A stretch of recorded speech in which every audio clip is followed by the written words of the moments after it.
తల్లి గర్భములో చిన్న అణువు, బయటికి వచ్చిన శిశువులు చివరికి ఏమైపోతున్నారు? ప్రాణం పోతుంది. ప్రతి ఒక్కరిని పాడ మీద శ్మశానాల్లో కాల్చేస్తున్నారు.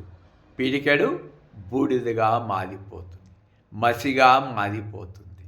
ప్రతి ఊళ్ళో శ్మశానాలు ఉన్నాయి కదా.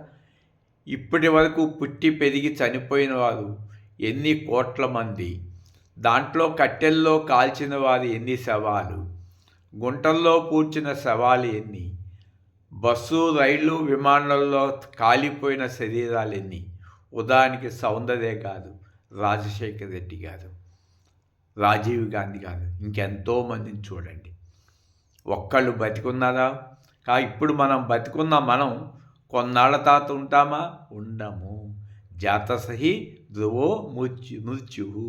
పుట్టిన ప్రతి ప్రాణి మరణించవలసినది. ఒకరికి ఎగ్జంప్షన్ ఉంది.